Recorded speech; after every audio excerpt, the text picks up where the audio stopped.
On n'a pas l'occasion de nous retrouver en semaine, mais dès que vous avez juste une petite information, vous êtes au présent. Je prie que le Seigneur vous bénisse davantage et que votre amour pour Dieu augmente toujours.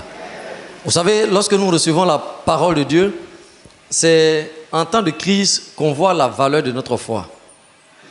Voilà. On vient, on reçoit.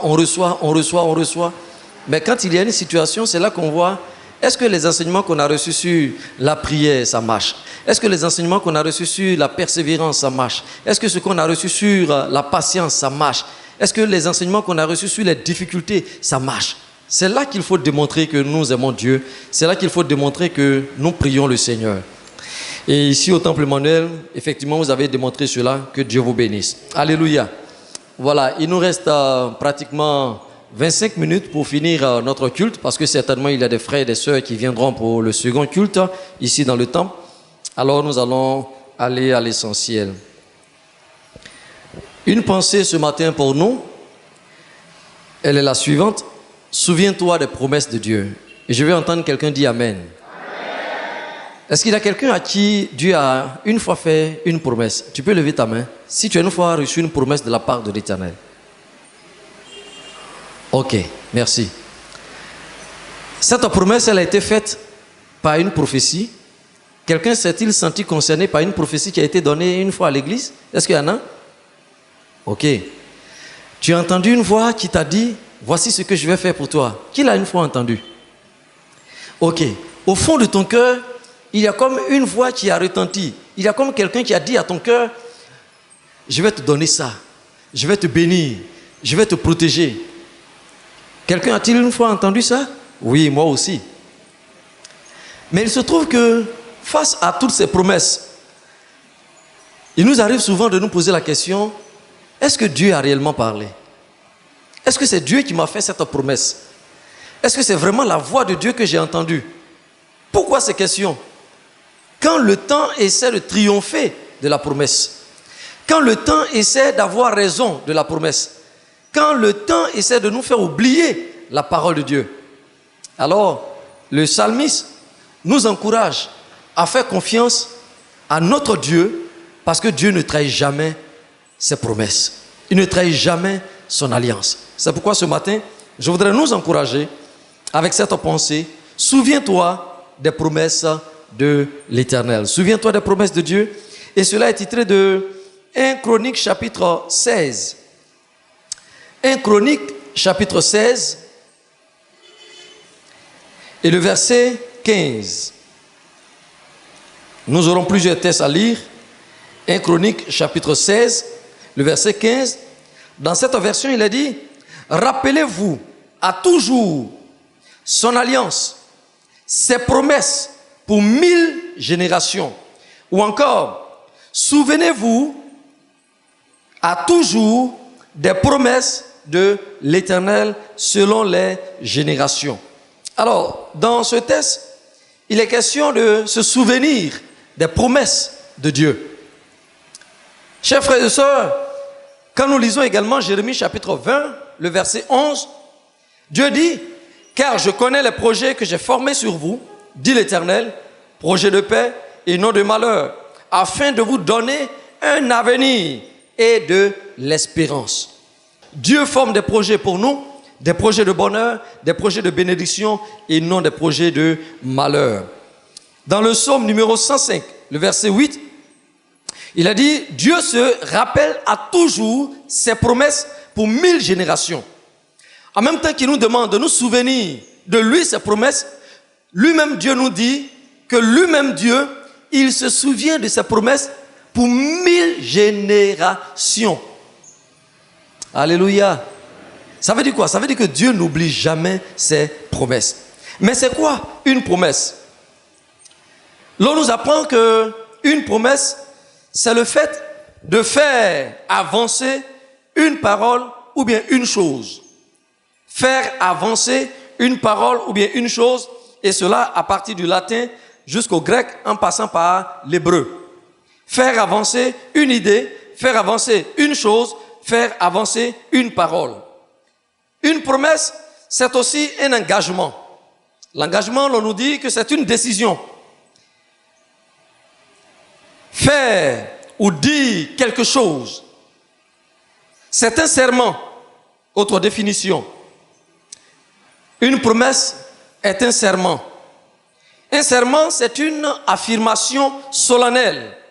Une affirmation solennelle, par exemple, le médecin prête serment, le magistrat prête serment, le président de la République, il prête serment. Et quand nous voyons ces personnes prêter serment, il y a ce qu'on appelle soit la déontologie du service en question. Si c'est dans le cadre médical, on parlera de la déontologie médicale.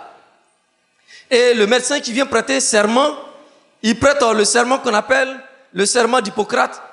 C'est un test qui résume le code de conduite d'un médecin qui prend l'engagement de s'occuper de tout malade, quel que soit son rang, quelle que soit sa nature, quelle que soit sa situation sociale, quelle que soit sa race.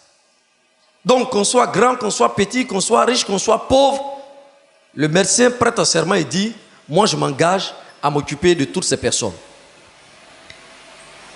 Alors, dans certains pays, on prête le serment à partir de la Bible.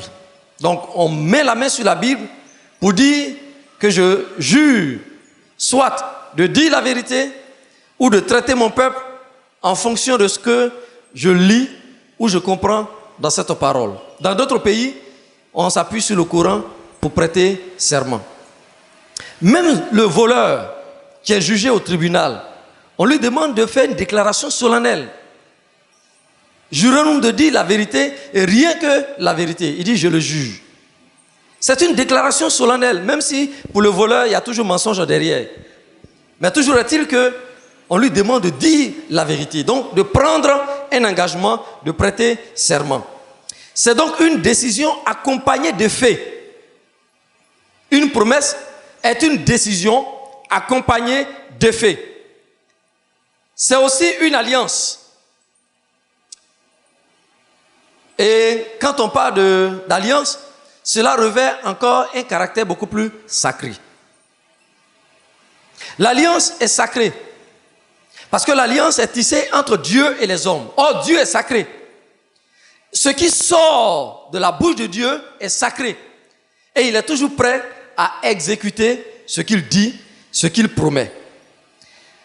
Lorsque nous parlons de promesse, dernière définition, c'est aussi une assurance. L'assurance que Dieu nous donne quant à ce qu'il veut faire ou quant à ce qu'il dit. Il dit une parole concernant ses enfants et il fait la promesse. C'est-à-dire les paroles qui accompagnent ce que Dieu est en train de décider nous donnent de l'assurance. Un peu comme un enfant qui pleure et puis son papa vient lui dire « Non, c'est fini, je te frappe plus. Je te frappe plus, c'est fini. » L'enfant reçoit l'assurance. Et l'enfant frémit, il dit non, c'est bon, je te frappe plus. C'est une décision que le Père vient de prendre. Et Dieu, dans sa relation avec tous les hommes, depuis Abraham jusqu'à nous aujourd'hui, Dieu a toujours et de tout temps tissé des alliances avec l'homme. En prenant des engagements solennels, sacrés, pour dire, voici ce que je vais faire. Donc Dieu devance ses actes par des paroles. Dans le cas des promesses, nous les hommes, nous pouvons nous tromper. Nous les hommes, nous sommes limités. Nous les hommes, nous pouvons tromper, nous pouvons mentir. Mais Dieu, lui, il ne trompe jamais. Alléluia. Il ne trahit personne. Voyons donc la nature de celui qui fait la promesse. Qui fait la promesse ici? C'est Dieu. Il dit, les projets que j'ai pour vous, ce sont des projets de bonheur, des projets de bénédiction et non des projets de malheur. Donc celui qui fait la promesse ici, c'est celui qui possède tout. Il dit, tout pouvoir m'a été donné. Alléluia. Non seulement dans le ciel, mais aussi ici-bas sur la terre. Donc c'est Dieu qui fait la promesse. Il sait tout, il connaît tout, il voit tout. Il est partout à la fois. L'auteur de l'Épître aux Hébreux pouvait dire, Jésus-Christ est le même hier, aujourd'hui et éternellement. En Dieu, il n'y a aucune ombre de variation. C'est-à-dire, rien ne change chez Dieu. Tu es content, oh, il reste Dieu. Tu n'es pas content, il reste Dieu. Tu crois, il reste Dieu. Tu ne crois pas, il reste Dieu. Dieu est Dieu et rien ne change en lui. Aucune situation ne peut faire changer la nature de Dieu. Rien, absolument rien. Celui qui fait la promesse, c'est celui qui donne la vie. Celui qui fait la promesse, il est le créateur de toutes choses. Au commencement, Dieu créa. Donc, il est celui qui peut tout, celui qui voit tout, celui qui sait tout, celui qui entend tout, celui qui voit tout et qui est partout à la fois. Un tel Dieu, nous avons de bonnes raisons de le craindre, de le respecter et de l'honorer. Alléluia. Dieu, c'est lui qui fait la promesse. Que promet-il? Qu'est-ce que Dieu promet? La première chose que j'ai trouvée importante, c'est la vie. Dans 1 Jean, le chapitre 2, le verset 25. 1 Jean, chapitre 2, le verset 25. Et la promesse qu'il a faite, c'est la vie éternelle. Et nous disons amen à la parole du Seigneur. La promesse qu'il a faite, c'est la vie éternelle. La première promesse que Dieu fait, c'est la vie éternelle. Et cette vie-là, il a promise depuis Abraham, pour ne pas dire Adam, après la chute, dans Genèse au chapitre 3. Dieu a promis la vie. C'est pourquoi il a fait le sacrifice, pour donner la vie aux êtres. Mais cette vie-là était limitée par rapport à la vie que Jésus donne, car il pouvait le dire aux pharisiens, aux juifs, et c'est ce qui était scandaleux pour eux, en disant, Moïse vous a donné le pain dans le désert, mais moi je vous donne le pain de vie. Je suis la vie. La résurrection et la vie, pouvait-il dire à Marthe et Marie. Jésus donne la vie. Dieu donne la vie. Et c'est la promesse qu'il nous fait. Tous les prophètes qui ont prophétisé, qui ont parlé, c'est par rapport à cette vie éternelle. Lorsque Dieu a donné des lois à Moïse, c'est par rapport à cette vie éternelle. Il nous promet la vie éternelle. Il dit, celui qui croit à la vie, mais celui qui ne croit pas au Fils n'a pas la vie. Si nous croyons, nous avons la vie. Et certainement, cette vie nous conduira dans la présence éternelle de Dieu. Alléluia. Il nous a promis le baptême du Saint-Esprit. Joël chapitre 2. Il dit, dans les derniers jours, je reprendrai de mon esprit sur toute chair. Et dans Actes chapitre 2, cette parole s'est réalisée. Dieu a envoyé son esprit. Et par le Saint-Esprit, il nous a accompagnés de dons spirituels, tels que le don de guérison, le don des miracles, le don du parler en langue, le don de la prophétie, la sagesse, la connaissance, et j'en passe. Dieu a fait des promesses. Et il a réalisé ses promesses. Il nous promet également la guérison. Jacques chapitre 5, le verset 14. Dieu promet la guérison. La Bible dit, c'est par les maîtrisses de Jésus que nous avons obtenu la guérison. Dieu promet son secours dans la détresse. Psaume 34, verset 6.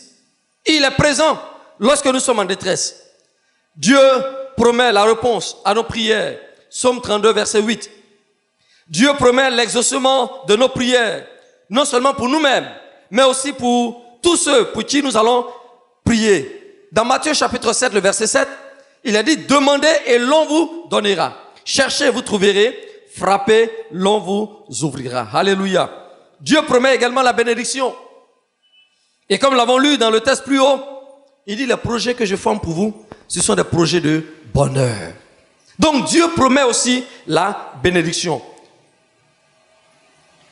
À qui Dieu fait-il des promesses? Premièrement, à Israël.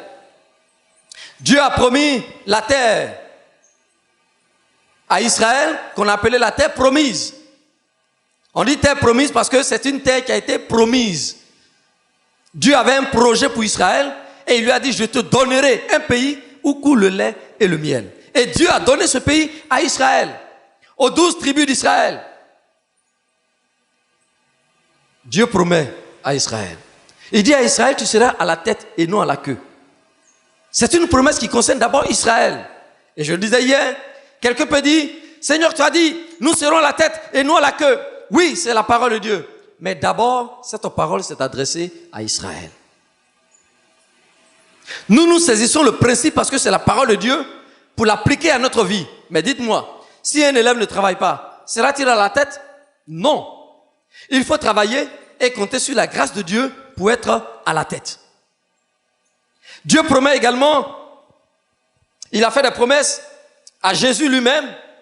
Il dit, ces os ne seront point brisés.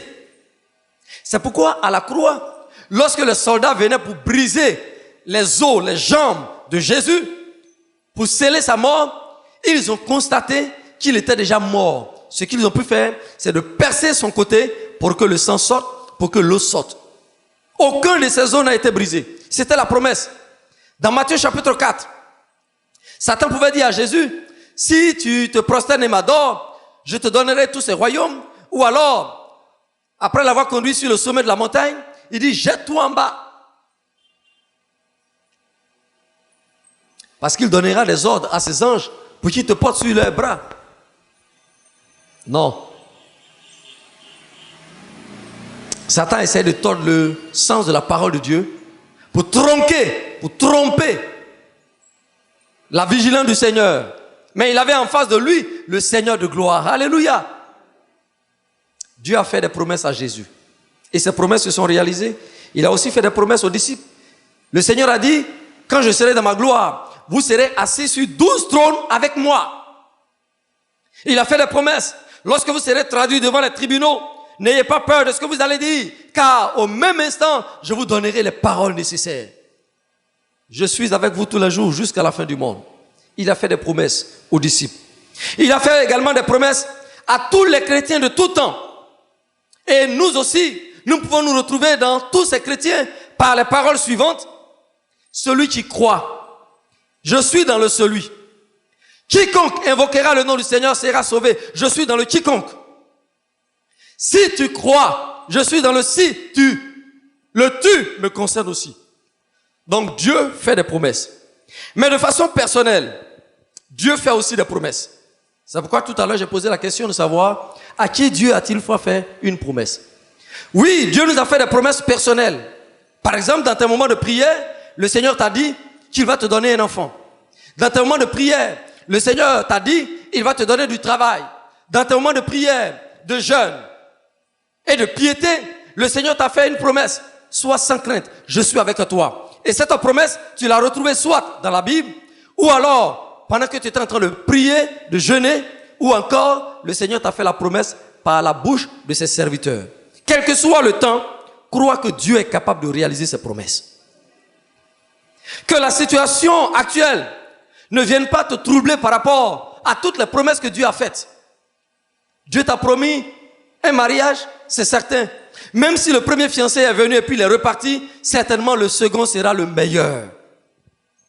Dieu t'a promis un enfant et les années passent, ça ne vient pas. Crois que Dieu est capable de réaliser ses promesses. Qu'est-ce que Dieu t'a dit? En tout cas, moi, Dieu m'a dit que je vais aller le servir dans le monde entier. Et je crois que cette promesse va se réaliser. Dieu m'a dit que je vais prêcher sa parole. Il m'a montré des peuples. Je crois que cette parole va se réaliser. Mais comment faire pour que la parole de Dieu se réalise? 3 clés que je vous donne ce matin. La première clé, c'est la foi. Pour voir les promesses de Dieu se réaliser, nous avons besoin de croire. Car la Bible dit, rien n'est possible à celui qui croit. Amen. Écoutez bien, il ne faut pas dire Élisabeth 45 et puis vous allez dire Amen. Tout est possible à celui qui croit. Or, la foi, sans la foi, je veux dire, nul ne peut être agréable à Dieu. Car il faut que celui qui s'approche de Dieu croit que Dieu existe. Hébreux, chapitre 6, le verset 12. Et l'auteur de cette portion de l'Écriture nous invite à croire, à faire confiance au Seigneur. Car c'est par la foi qu'on hérite les promesses de Dieu. Hébreux, chapitre 6, et le verset 12.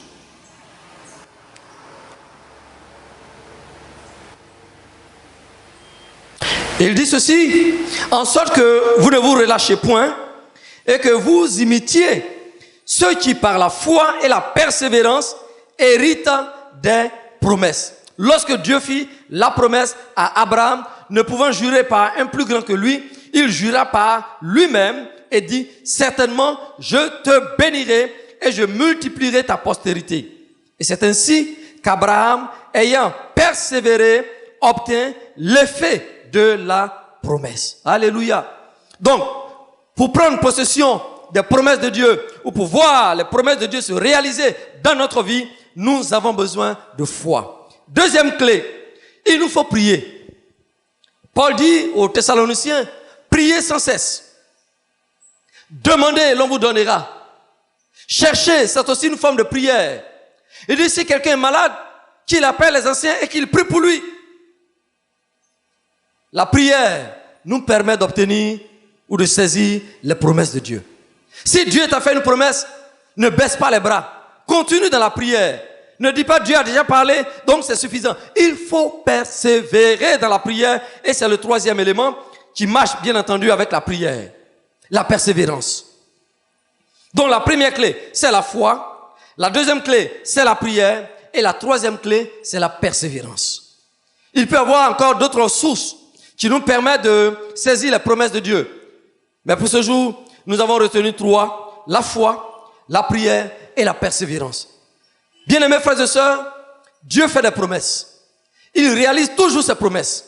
Même si les vents sont contraires, il nous demande de persévérer. C'est-à-dire de continuer de croire, de continuer de frapper, de continuer d'insister. Comme cette femme qui est venue voir le Seigneur. Par cette parabole, le Seigneur dit, voici une femme qui est allée voir un juge, lui demandant de lui rendre justice. Et jusque-là, le juge n'ose même pas écouter cette femme. Mais elle a insisté, elle a insisté, elle a insisté. Et dans cette parabole, le Seigneur lui dit, à force d'insister, le juge a fini par rendre justice à cette femme. Il faut insister. Ne te laisse pas aller au découragement, à l'abattement. Il faut insister. Il faut continuer de frapper dans la prière, de frapper aux portes. Tu as déposé un dossier, tu espérais, et puis à un moment donné, la porte s'est refermée. Continue de croire qu'il a toujours une place pour toi. Celui qui t'a fait la promesse est fidèle et il l'accomplira. Celui qui t'a dit, celui qui t'a parlé, le fera. S'il l'a fait pour Abraham, dites-moi, la promesse d'Abraham a duré combien d'années? Quand Dieu a fait la promesse à Abraham de lui donner un enfant, les théologiens nous disent que la promesse a duré 27 ans avant d'avoir Isaac. Quand Dieu a dit à Moïse, va délivrer mon peuple de l'Égypte et le conduire dans le pays promis, Dieu fait la promesse. Israël a fait combien d'années dans le désert? 40 ans dans le désert avant de partager le pays promis. Mais Dieu l'a fait quand même. Je prie que ta promesse, dans son accomplissement, ne tarde plus. Alléluia. Pour ce qui te concerne, je prie que la promesse se réalise maintenant.